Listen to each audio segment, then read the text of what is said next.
The question that won't let you rest. This will answer the question you've been asking your whole life in a way no philosophy ever has. What you're about to hear comes from ancient wisdom that understood something about meaning that modern thinking keeps missing.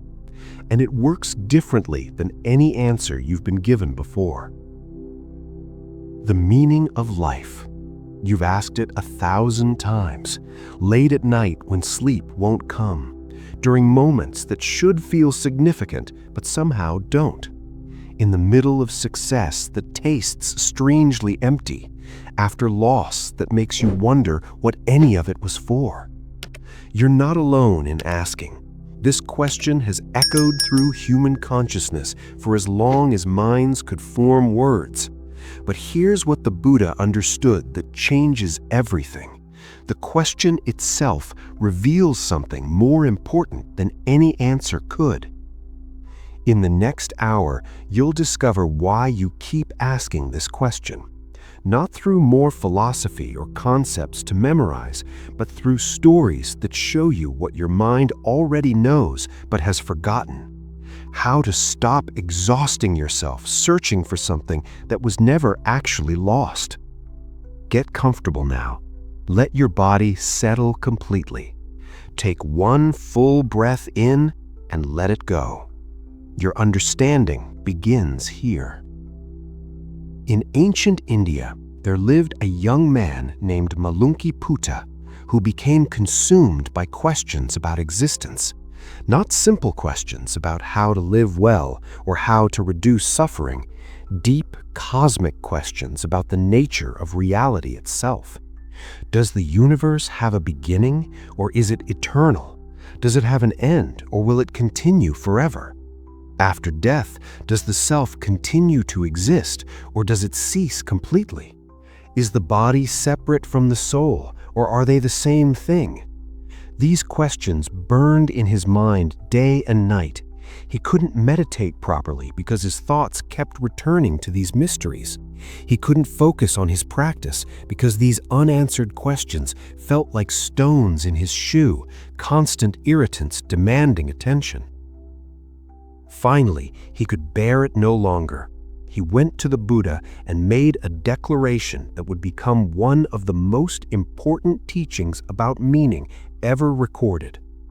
"Venerable Sir," Malunki-Putta said, his voice tight with frustration, "I have questions that you have not answered. Whether the world is eternal or not eternal, whether the world is finite or infinite, whether the soul and the body are the same or different, whether an enlightened one exists after death or doesn't exist, or both or neither." He took a breath, gathering his courage for what came next. "If you know the answers to these questions, please tell me. If you don't know, please admit that you don't know. But if you will not answer these fundamental questions about existence, then I cannot continue as your student. I will leave and find a teacher who will give me the answers I need." The assembly around them fell silent. This was bold, almost insulting. Malunki-Putta was essentially giving the Buddha an ultimatum: answer or I leave. The Buddha looked at him with eyes that held no anger, no defensiveness, no need to prove anything. And then he told a story that would illuminate something profound about the nature of meaning itself. "Malunki-Putta," the Buddha said gently, "suppose a man is struck by a poisoned arrow. His friends and relatives bring a surgeon to remove it, but the wounded man says, 'Wait, I will not let this arrow be removed until I know who shot it. Was he a warrior, or a Brahmin, or a merchant, or a servant? What is his name and his clan? Is he tall or short or medium height?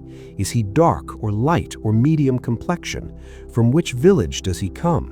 What kind of bow did he use? What kind of bowstring? What type of arrow shaft? What feathers were used for the arrow? What kind of arrowhead was it?'" The Buddha paused, letting the image settle. "What do you think, Malunki-Putta? Would that man discover these things before dying?" "No, Venerable Sir," Malunki-Putta replied quietly. "He would die before discovering them." "Exactly. the Buddha said.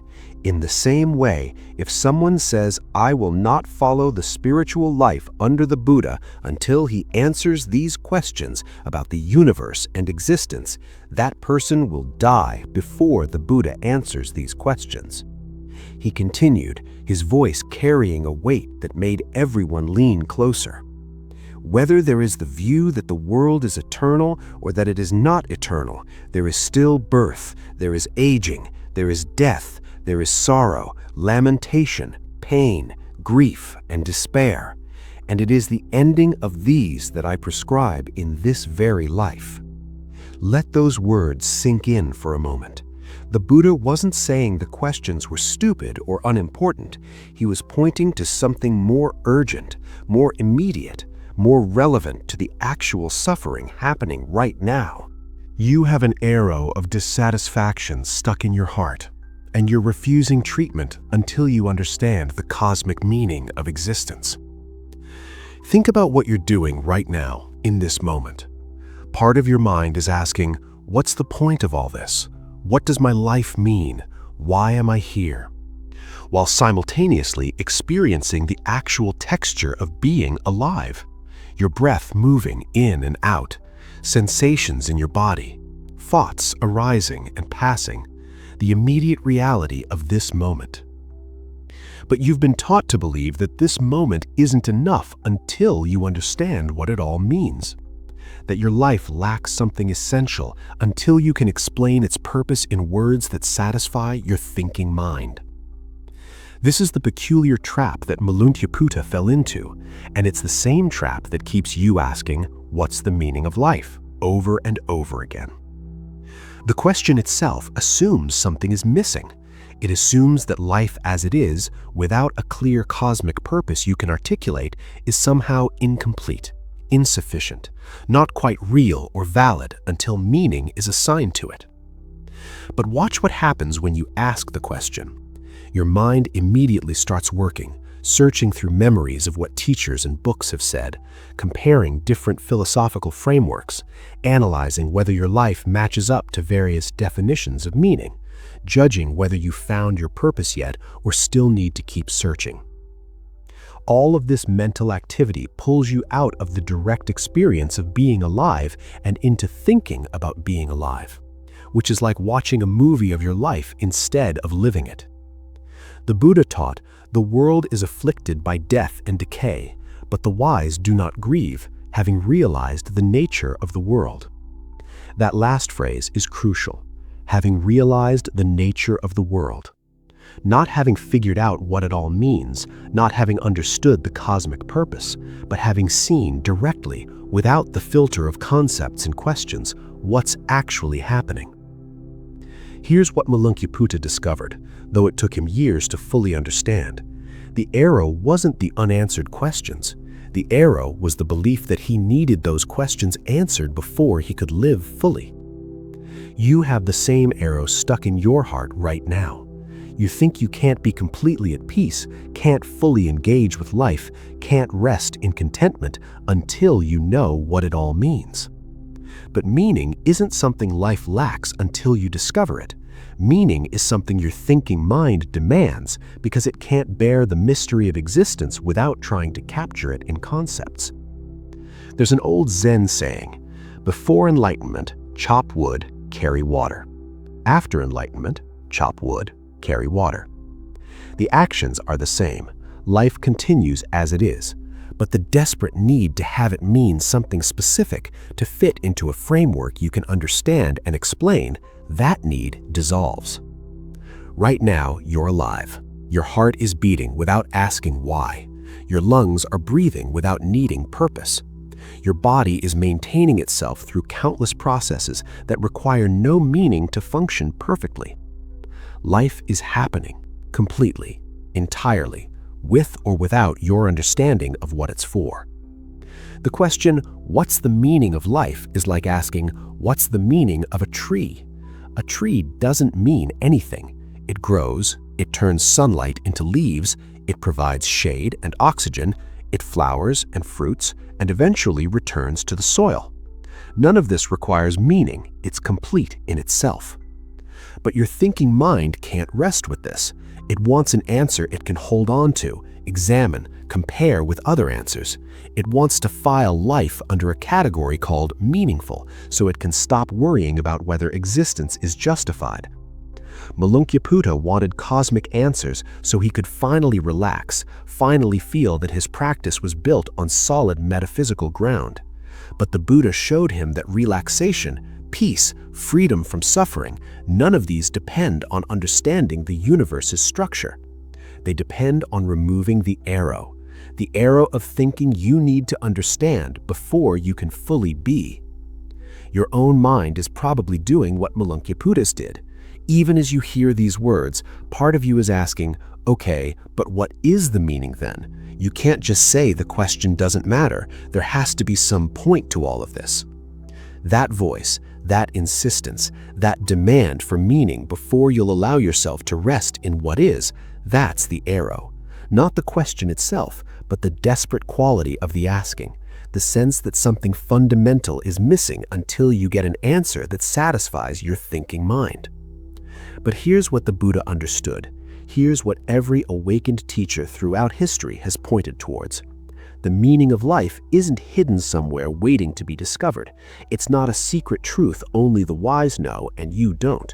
The meaning, if we must use that word, is in the living itself, in the actual experience of this moment, before your mind divides it into meaningful or meaningless, important or trivial, worth living or not worth living. When you stop asking what it all means and simply notice what's actually here, something remarkable happens. Not dramatic, not cosmic, just the quiet recognition that you don't need an answer to live fully. The bird outside your window doesn't ask what its life means. It sings because that's what birds do. The tree doesn't question its purpose. It grows because that's what trees do. The river doesn't demand justification for its flowing. It flows because that's what rivers do. And you're asking for meaning because that's what thinking minds do. They create questions and then exhaust themselves searching for answers. This is natural, normal, universal, but it's also optional. What if you didn't need to know? What if you could live completely, engage fully, be entirely present without first understanding what it's all for?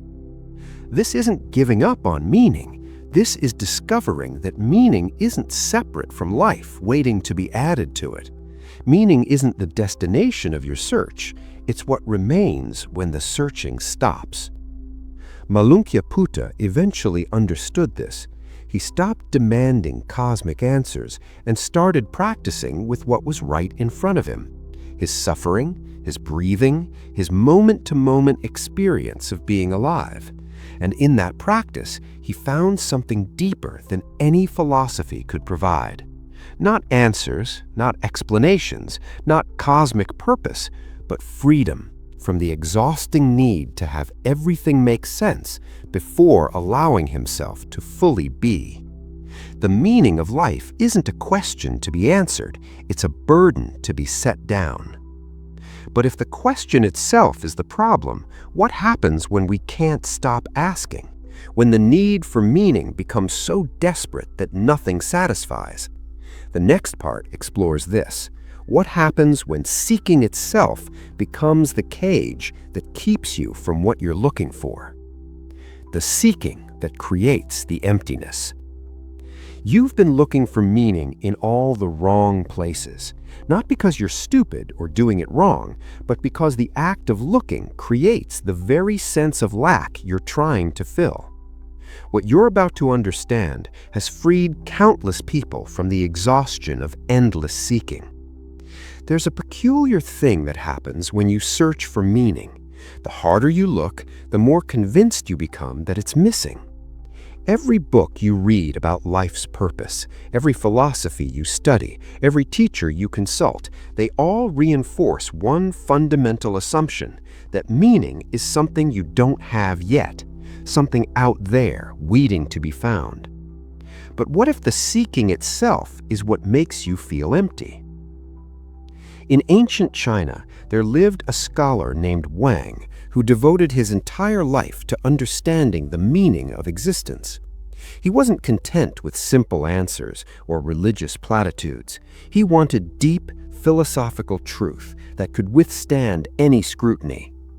By the time he was 30, Wang had read every classical text available: Confucian philosophy, Taoist wisdom, Buddhist sutras, every system of thought that claimed to explain existence. He could quote them all, debate their nuances, demonstrate their strengths and weaknesses. But something strange happened. The more he learned about meaning, the less meaningful his life felt.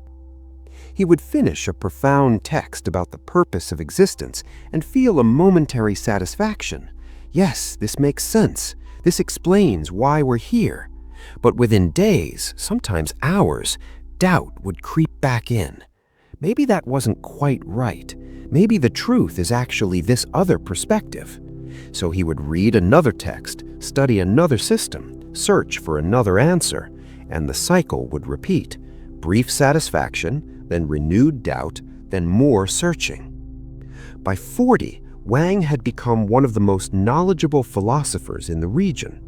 People came from distant provinces to ask his opinion on questions of meaning and purpose, and he could offer brilliant answers, carefully constructed arguments, well-reasoned perspectives on why we exist and what we should do with our lives. But privately, alone in his study at night, Wang felt more empty than ever. He had become an expert on meaning, simultaneously feeling that his own life meant nothing. One day, exhausted and desperate, he decided to visit an old Chan master who lived as a hermit in the mountains. Wang brought nothing with him, no texts or notebooks, just his questions and his weariness. He found the master sitting outside a small hut, watching clouds move across the sky. "Master," Wang said, bowing respectfully, "I have devoted my entire life to understanding the meaning of existence. I have read everything, studied with everyone, explored every philosophy, but I feel more lost now than when I began. What is wrong with me? Why can't I find what I'm looking for?" The old master was quiet for a long time, still watching the clouds. Finally, without looking at Wang, he asked a simple question. "When you eat rice, does the rice ask why it's being eaten?" Wang frowned. "No, of course not. Rice has no awareness, no capacity to question." "When the river flows past my hut, does it wonder where it's going and why?" "No, master. Water simply flows according to the terrain." "When spring comes and the bamboo grows, does it ask itself why it's growing?" "No," Wang said, frustration creeping into his voice. "Plants don't question their existence." The master finally turned to look at him. "Then why do you?" The question hit Wang like a physical blow, not because it was clever or profound, but because it pointed to something he'd never considered, an assumption so fundamental he'd never thought to examine. Why did he need to know? Why did life require a meaning he could understand and articulate? Why wasn't it enough to simply be alive, the way rice is rice, water is water, bamboo is bamboo? "But master," Wang said slowly, "I'm not rice or water or bamboo. I'm a human being with consciousness, with the ability to think and question. Surely that ability must be used to understand why we exist." The old master smiled gently. "You think consciousness is a tool for understanding existence. What if consciousness is just existence understanding itself? What if your awareness doesn't need a purpose any more than the river needs a reason to flow?" He gestured toward the clouds still drifting overhead. "Those clouds don't know they're clouds. They don't understand their purpose or role in the cycle of weather. They simply are. And in that simple being, they are completely what they are. Nothing lacking, nothing missing." "But when you look at a cloud," the master continued, "you can't help but analyze it. Is it beautiful or ugly? Does it mean rain is coming or clear skies? How does it compare to other clouds you've seen?" Your thinking mind can't simply see a cloud. It must make the cloud mean something. Wang stood there feeling something shift inside him. He'd spent decades accumulating knowledge about meaning, and in all that accumulation, he'd never noticed that the accumulation itself was the problem. Every book he read told him implicitly, "You don't have meaning yet, but we'll help you find it." Every philosophy he studied began with the assumption that meaning was missing and needed to be discovered or created or understood, and he'd believed them all. He'd believed that his life lacked something essential, something he could only obtain through enough searching, enough studying, enough understanding. But the old master was pointing to something completely different, not another answer to add to his collection, a recognition that the question itself created the sense of lack. This is what happens in your own mind right now. You ask, "What's the meaning of my life?" and immediately create a split. There's your life as it is, and then there's this thing called meaning that you need to find and add to it. But watch closely. Before you ask the question, what's actually missing? Your heart is beating, your breath is moving, sensations are arising in your body, thoughts are forming and dissolving. Life is happening completely, entirely, without any reference to whether you understand what it means. The moment you ask, "But what does it all mean?" you step out of the direct experience of being alive and into thinking about being alive. And in that thinking, you create a problem that didn't exist in the direct experience. The Buddha taught about this when he spoke of tanha, usually translated as craving or thirst. But it's not just wanting things, it's the deep unconscious belief that something is missing from this moment, from your life, from existence itself. When you seek meaning, you're operating from tanha. You're believing that life as it is, right now, without a clear purpose you can understand, is insufficient, incomplete, not quite enough. And the seeking reinforces this belief.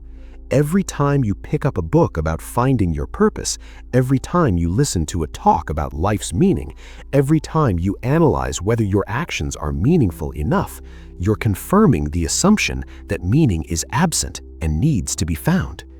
Wang had become addicted to seeking, not because he was weak or foolish, but because seeking gave him something to do with the uncomfortable mystery of existence.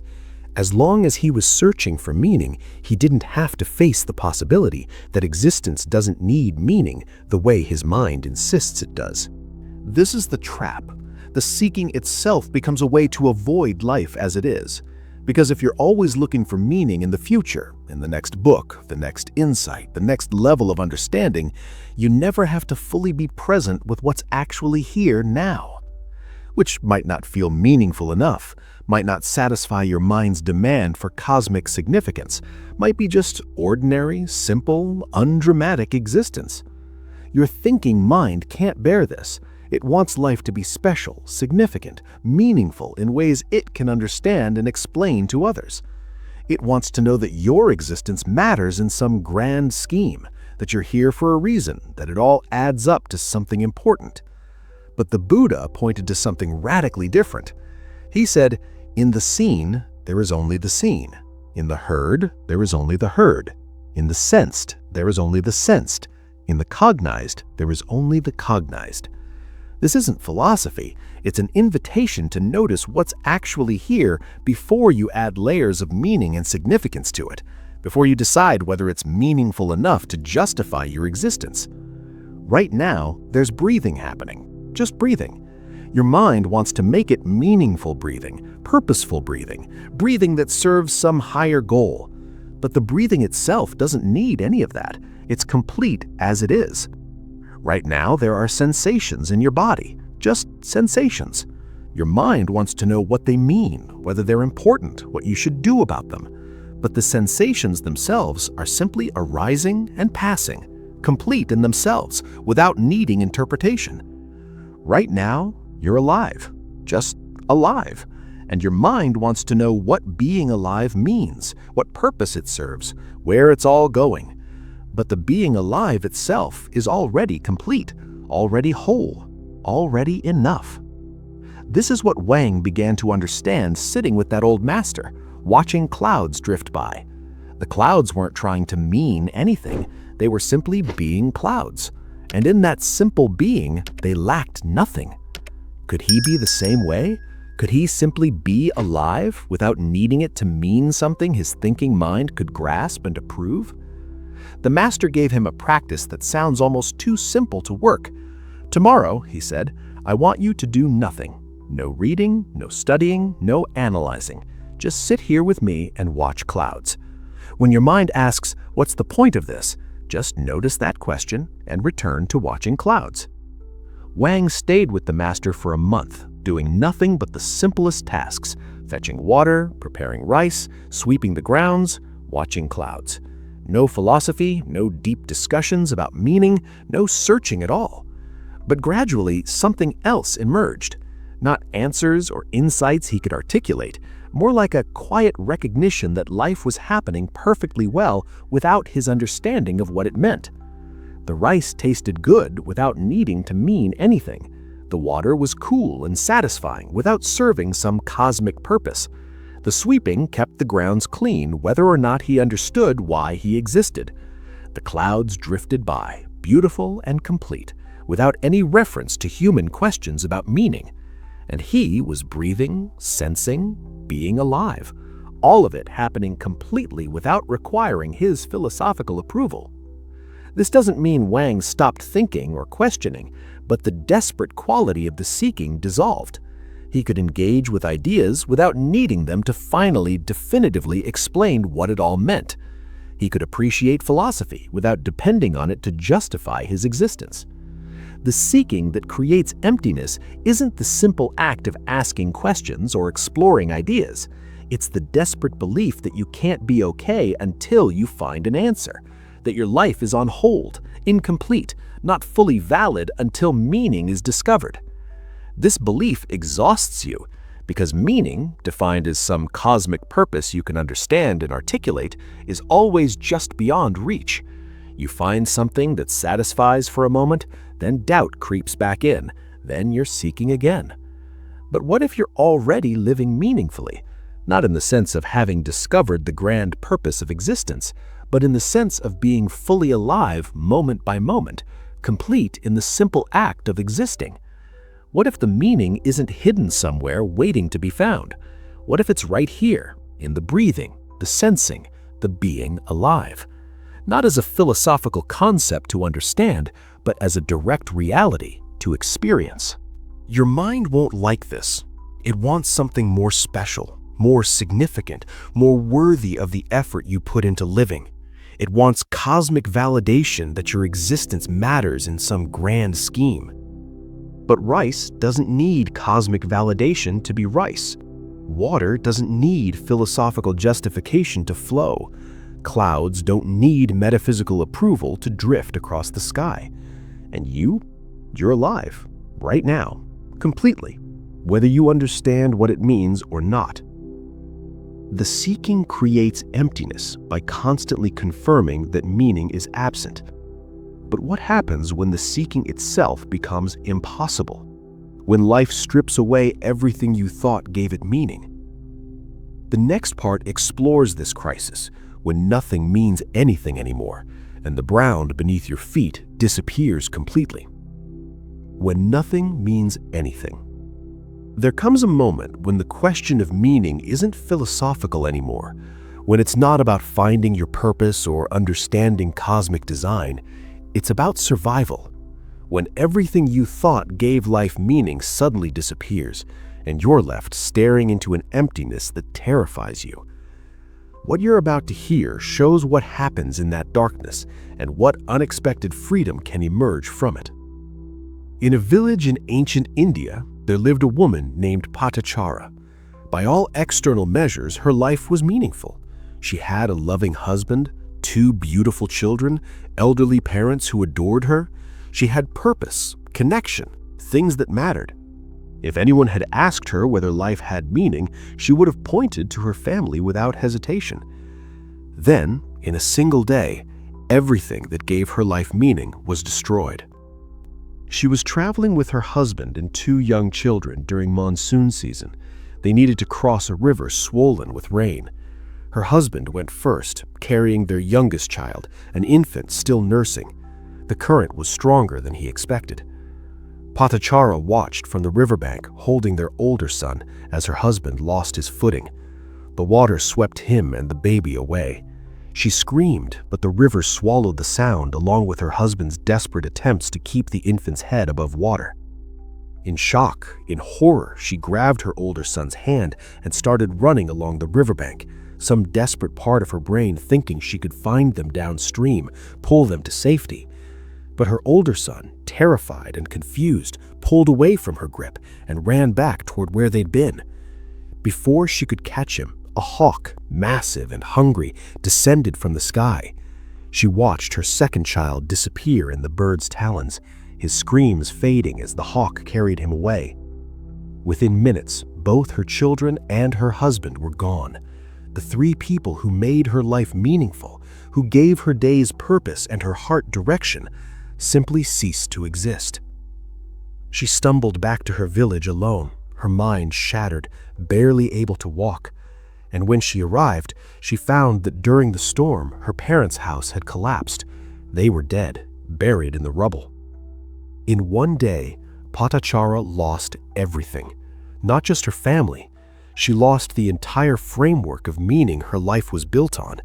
The purpose of being a mother, gone. The role of being a wife, gone. The connection to her parents, gone. She wandered the streets, barely clothed, her hair matted, her eyes vacant. People avoided her, this woman who had lost too much, who had become living proof that meaning could be torn away in an instant, that everything you build your life around can disappear like smoke. She would talk to herself, to people who weren't there. Sometimes she thought she saw her children playing and would call to them only to remember. The remembering would break her all over again. This went on for weeks. This woman who used to have meaning, purpose, direction, reduced to a shell, wandering without any sense of what she was even alive for. Then one day, in her wandering, she came upon a gathering where the Buddha was teaching. Something in his presence cut through her madness for just a moment. She approached, and the assembly pulled back, uncomfortable with her wildness, her barely contained grief. But the Buddha looked at her with eyes that held no pity, no discomfort, no desire to fix her or make her different than she was. "Patachara," he said gently, and something in the way he said her name made her remember she was a person, not just this walking wound. "You are weeping and searching for your children, but for how long have you been doing this? Not just in this life. For how many lifetimes have you wept for lost children, for lost husbands, for lost parents? If you were to gather all the tears you've shed in grief over countless lifetimes, they would fill the oceans." He paused, letting the words settle. "The grief you feel is real. The love you had was real, but you're also grieving for something else. You're grieving for the meaning that died with them. You're lost, not just because they're gone, but because you built your entire sense of purpose on loving them. And now that purpose is gone, and you don't know who you are or why you're alive." Patachara collapsed at his feet, sobbing. But these tears were different. Not just grief for her family, grief for herself, for the realization that she'd made her entire existence dependent on external things that could be taken away in an instant. The Buddha continued, his voice gentle but unwavering. "All that we love, we will lose. This is not punishment. This is the nature of existence. Everything that arises passes away. Every meeting ends in separation. Every birth ends in death. But here's what you need to understand," he said. "When you make meaning dependent on external things, on other people, on circumstances that will inevitably change, you set yourself up for exactly this kind of devastation, not because you loved too much, but because you thought their existence gave your existence meaning." This teaching sounds harsh, especially to someone in Patachara's state, but the Buddha wasn't being cruel. He was pointing to something that could actually free her from the particular hell she was living in. Most spiritual teachings would have told her that her life still has meaning despite this loss, that she needs to find new purpose, new connections, new things to give her life direction. But the Buddha pointed to something radically different. Not finding new meaning to replace what was lost, but seeing through the belief that meaning comes from outside yourself at all. This is the crisis point, the place where the question of meaning stops being a philosophical puzzle and becomes a desperate cry, when nothing means anything anymore, when you can't find a reason to get out of bed, when existence itself feels pointless, empty, a burden you're not sure you want to carry. Your thinking mind has been taught to respond to this crisis by searching for new meaning, find a new purpose, create new goals, build a new identity around different things, fill the emptiness with new content. But the Buddha pointed to something else entirely. He showed Patachara that the devastation she felt came not from the loss itself, but from having made her meaning dependent on things that were always temporary. Look closely, he told her. Right now, in this moment of complete devastation, you're still breathing. Your heart is still beating, awareness is still present, life is still happening, even though everything you thought gave it meaning is gone. This awareness that's present right now, this capacity to experience, to sense, to be conscious, does it need your children to exist? Does it need your husband to be real? Does it need your parents to be alive? Or is it simply here, regardless of circumstances? Patachara sat with this, and slowly something began to emerge from the darkness. Not new meaning to replace what she'd lost, but a recognition that consciousness itself, the simple fact of being aware, being alive, didn't actually depend on external circumstances the way she'd thought. Her children were gone, her husband was gone, her parents were gone, and yet, impossibly, awareness was still present. Life was still happening, breath was still moving, sensation was still arising. This doesn't mean the grief disappeared, but something else became visible beneath the grief, something that had always been there, but that she'd never noticed because she was so focused on external things she thought gave her existence meaning. The Buddha taught about this when he spoke of the unborn, the uncreated, the unmade. He wasn't talking about some mystical realm or cosmic consciousness. He was pointing to the simple fact of awareness itself, which doesn't come into being or pass away the way objects and people and circumstances do. You know this yourself. Your thoughts come and go. Your emotions arise and pass. Your circumstances change constantly. Your body ages and transforms. Everything you can point to and name is temporary, in flux, eventually disappearing. But the awareness in which all of this happens, the consciousness that knows thoughts, feelings, sensations, this awareness itself doesn't come and go. It's simply present. It has been present your entire life. It will be present until your last breath. And it doesn't require meaning the way your thinking mind does. It doesn't need purpose or direction or cosmic significance.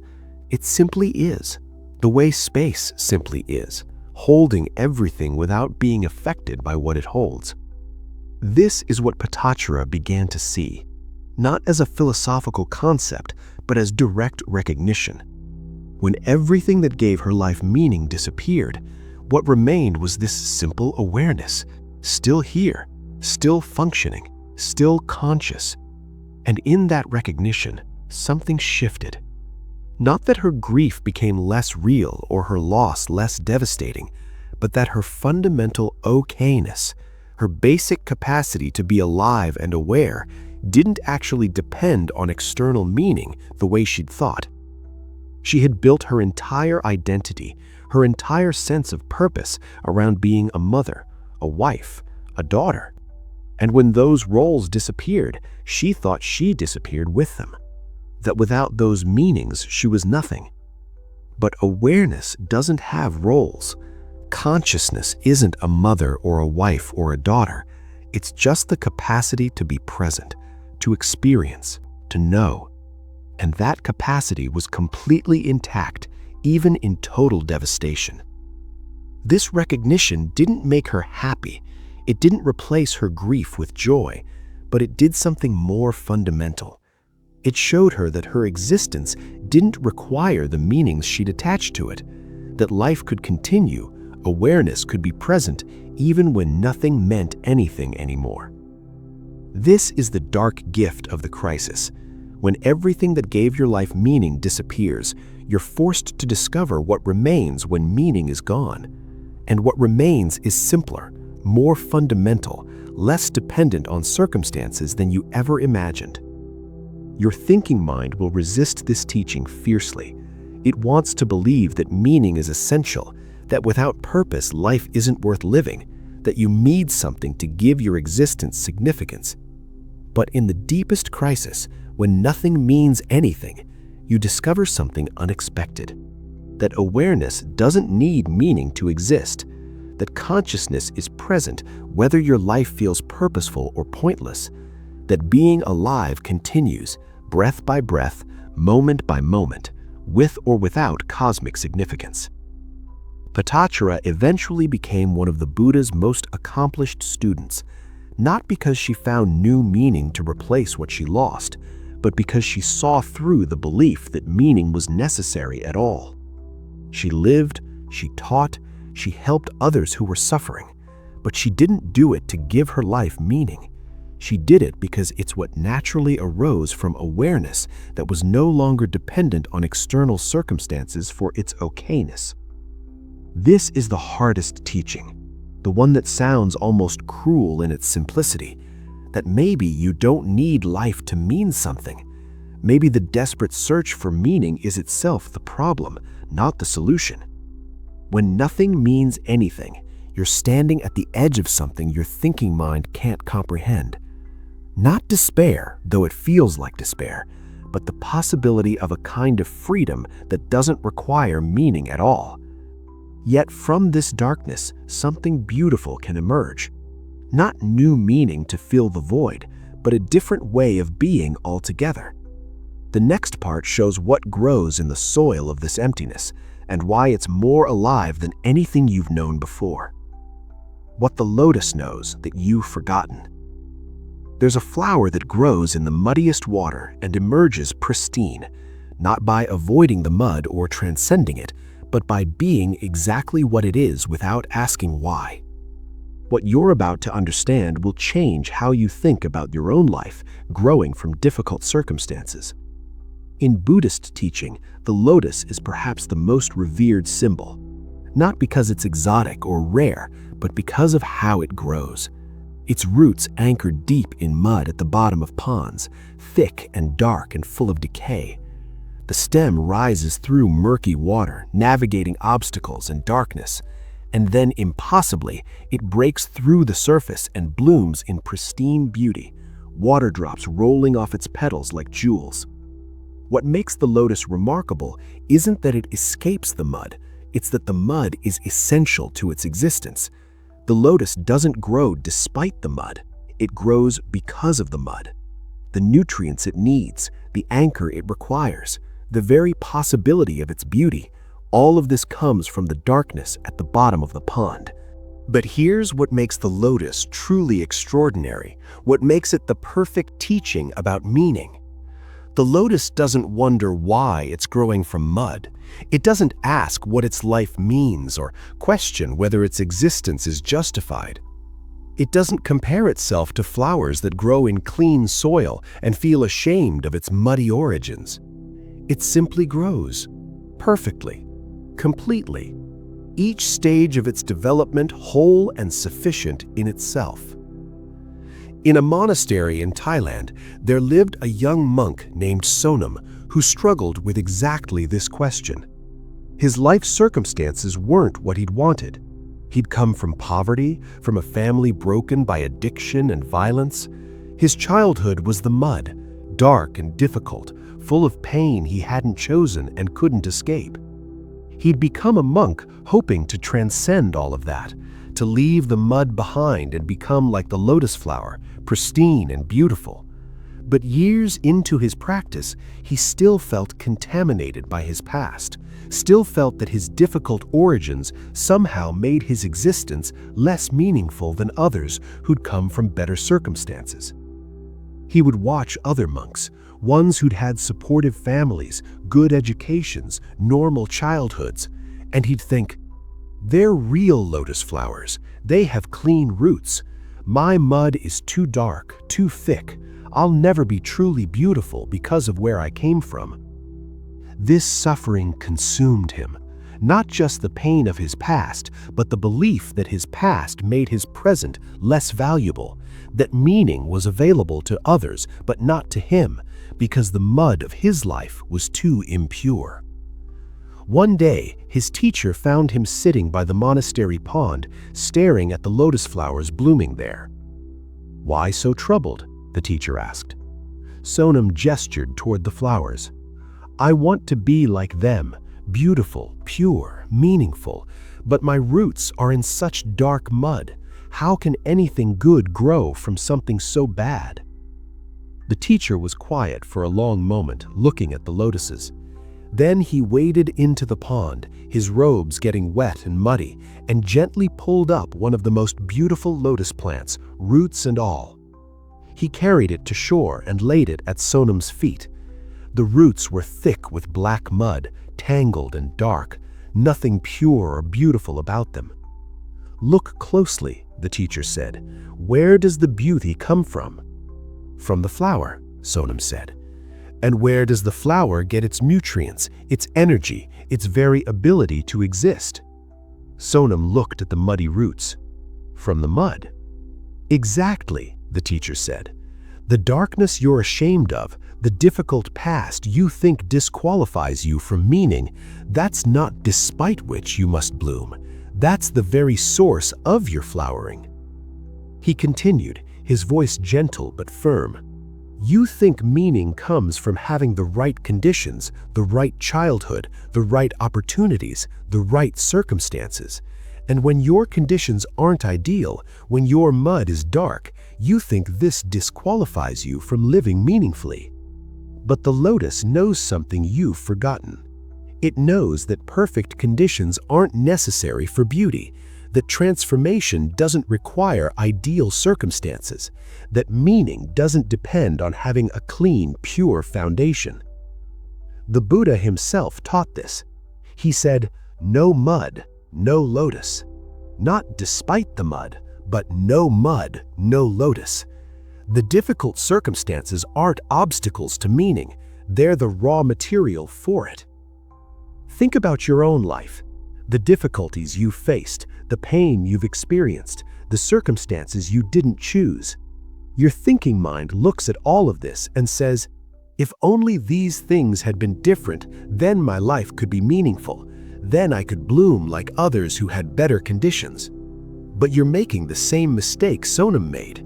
You're thinking the mud disqualifies you, when actually it's what makes your flowering possible. Not in some simplistic, everything happens for a reason way. The mud doesn't happen to teach you lessons or make you stronger. The mud just is. Circumstances are what they are. Pain is what it is. But the lotus doesn't ask the mud to justify itself. It doesn't demand that the mud explain why it's necessary before it will grow. It simply takes what's there and transforms it into something alive. You can do the same thing, not by making your past suffering meaningful through some philosophical framework, but by recognizing that your existence, your awareness, your capacity to be alive and conscious, none of this is disqualified by difficult circumstances. The lotus blooms from mud. You bloom from whatever circumstances you had. Neither the lotus nor you need those circumstances to be perfect for the blooming to be real. Sonam sat with this teaching for months. Slowly, gradually, he began to see his past differently, not as something that made him less worthy of meaning, but as the actual ground from which his present awareness grew. The pain he'd experienced had made him sensitive to others' suffering. The chaos of his childhood had taught him to find stillness within turbulence. The darkness he'd known made him appreciate light in ways those who'd never experienced real darkness couldn't understand. None of this made the pain good or justified or necessary, but it did show him that beauty doesn't require perfect conditions, that meaning doesn't depend on having an ideal foundation. The Buddha taught about this when he spoke of the Four Noble Truths. The first truth is dukkha, usually translated as suffering.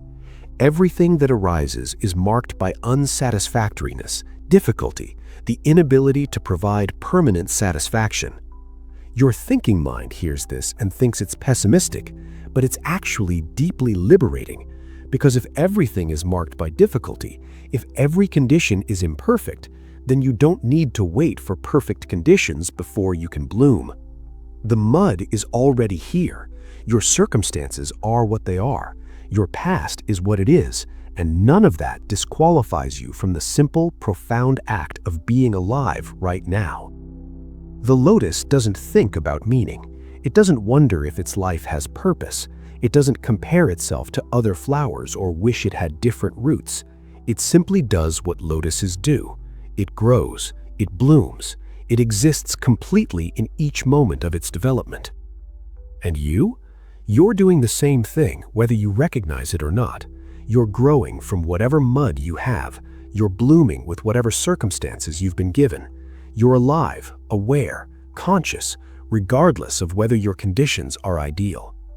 The meaning isn't something you need to create or discover or justify. The meaning is in the growing itself, in the simple fact of being alive, transforming whatever circumstances you have into this moment of awareness, this breath, this experience of being conscious. Your thinking mind wants something more special, more justified, more worthy of the effort you've put in. It wants to believe that meaning only comes from ideal circumstances, perfect foundations, clean mud. But the lotus knows better, and somewhere deep inside, beneath all your thinking and questioning and seeking, you know better too. You're already blooming from the mud you have. The question isn't whether your circumstances are perfect enough to justify your existence.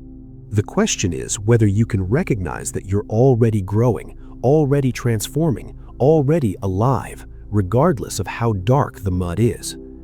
This is the turning point, the moment when the desperate search for meaning begins to transform into something else entirely. Not finding the right answer, but recognizing that you're already living, already blooming, already complete in ways your thinking mind hasn't noticed. And what emerges from this recognition is unexpected, not new meaning to fill the old emptiness, but a freedom that doesn't require meaning at all. The next part explores this liberation and why it's more satisfying than any answer you could find. The answer you were looking with. The longest journey ends where it began. What you've been searching for your entire life has been with you in every moment of the searching. And the reason you couldn't find it is the same reason you can't see your own eyes. What you're about to understand will end the exhaustion of seeking. There was a monk named Hui Ming who spent 30 years searching for the meaning of life. He traveled to every master, studied every text, practiced every meditation technique. He climbed sacred mountains, sat in silent retreats, debated with scholars. He accumulated so much knowledge about meaning that he could speak for hours on the subject. But something gnawed at him.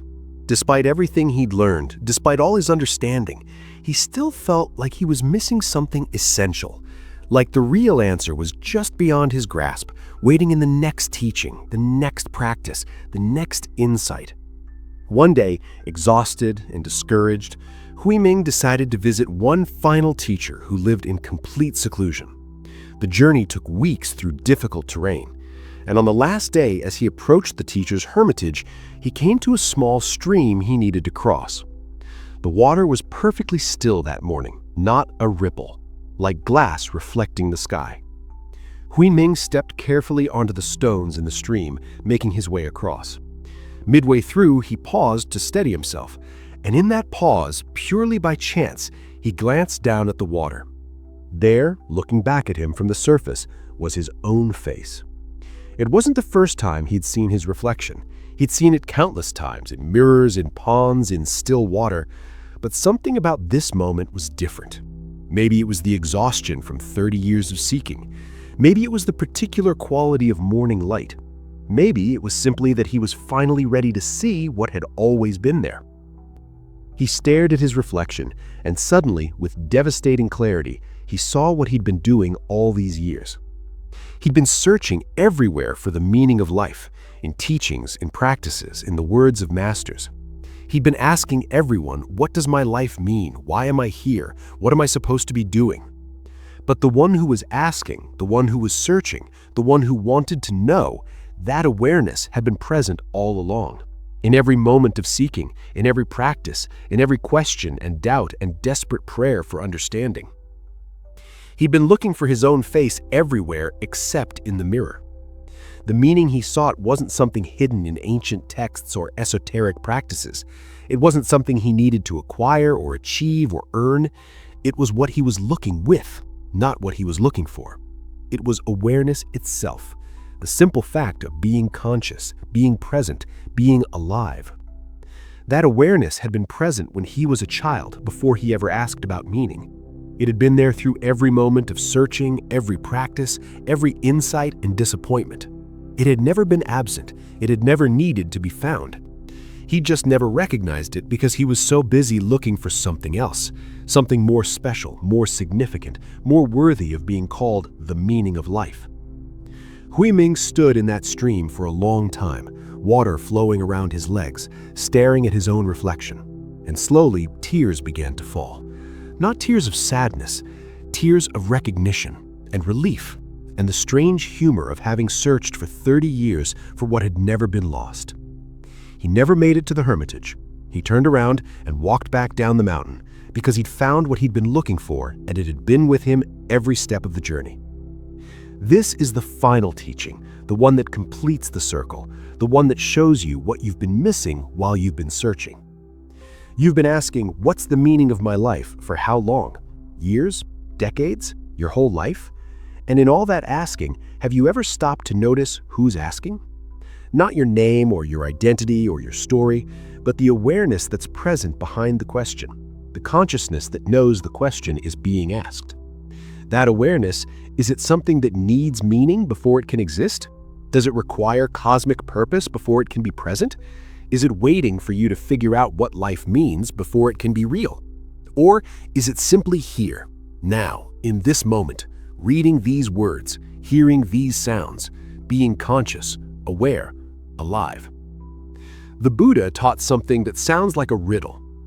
All beings are by nature Buddha, as ice by nature is water. Apart from water is no ice. Apart from beings, no Buddha.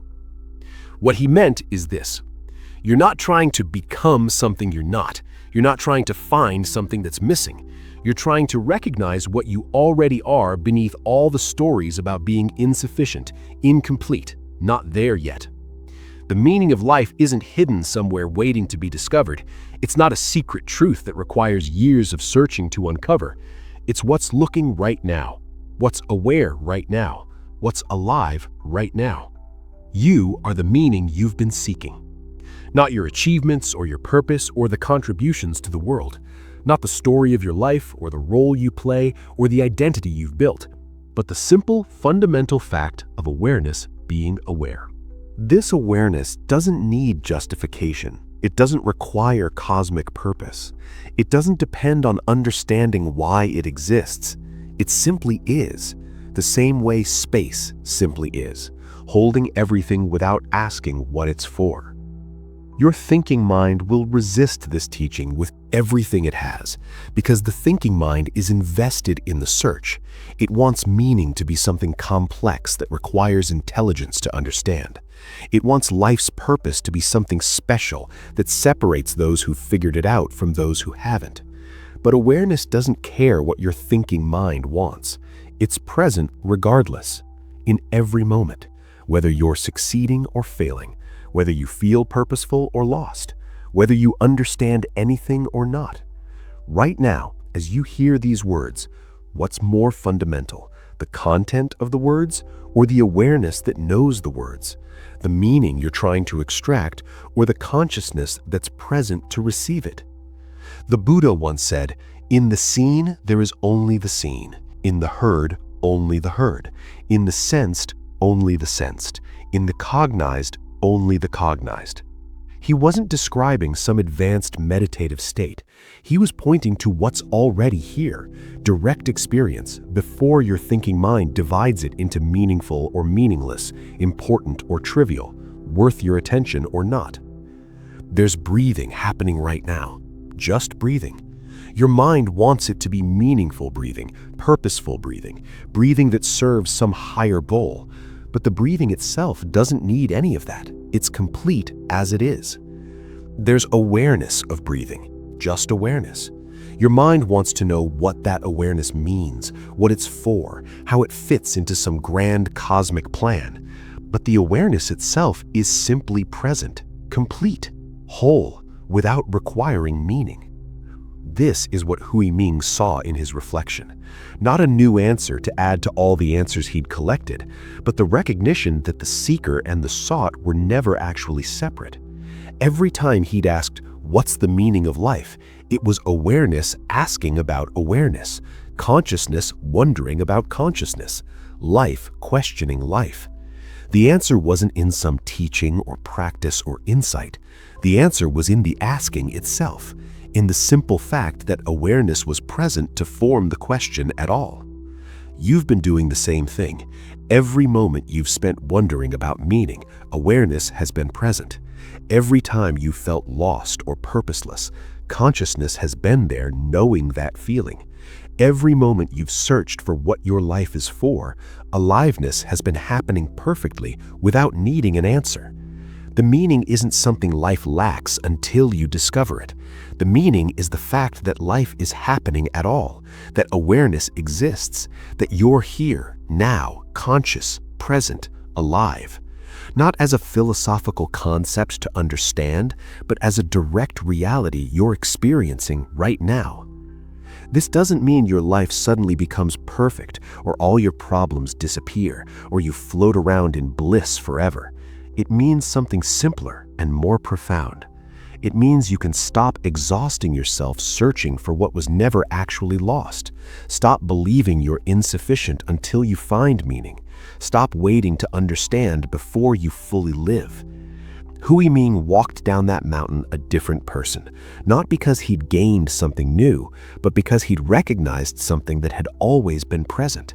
The exhausting search was over, not because he'd found the ultimate answer, but because he saw that the seeker and the sought were the same. You are awareness being aware, consciousness being conscious, life being alive. And that's complete in itself, whole in itself, meaningful in itself. Not because it serves some cosmic purpose you can explain, but because meaning isn't something life needs to have added to it. Meaning is what life is when you stop insisting it needs to be something other than what it already is. The monk who swept for 40 years found meaning in simplicity. The blind monk found it in direct knowing. The grieving mother found it when identity dissolved. The lotus found it by growing from mud without asking why. And Hui Ming found it in his own reflection. Not a new discovery, just recognition of what had been present all along. You are what you've been seeking. The awareness present right now. The consciousness reading these words. The aliveness happening without permission. This is it. This has always been it. The meaning of life isn't a question to answer. It's what remains when the questioning stops. And so we come full circle, back to where we began. You came here asking about meaning, hoping for an answer that would finally satisfy the question that won't let you rest. But what if the question itself was the only problem? What if meaning isn't something you need to find or create or understand? What if it's simply what you are when you stop pretending to be something else? Your thinking mind has been working so hard, analyzing, questioning, seeking, trying to figure it all out, and that work has exhausted you, made you feel like something essential is missing, like you can't be fully alive until you understand what it's all for. But awareness doesn't need understanding to be present. Life doesn't need meaning to be alive. You don't need cosmic purpose to be consciousness being conscious right now. The search is over. Not because you found what you were looking for, but because you've recognized that the one searching and what they sought were never actually separate. You are the meaning you've been seeking. You always have been. The face in the water has been your face all along. And in that recognition, something remarkable happens. Not dramatic, not cosmic, just the quiet settling of the mind that's been working so hard to find what was never lost. Your breathing deepens. The tension in your body releases. That exhausting mental noise finally quiets down. The thinking stops. The mind rests. Awareness remains. From all of us at Wisdom Woven, thank you for this journey together. May you discover that meaning isn't something far away, but as close as your next breath, as present as awareness itself, as simple as being alive right now. The question that won't let you rest can finally rest, because you are the answer you've been looking for. Sleep well.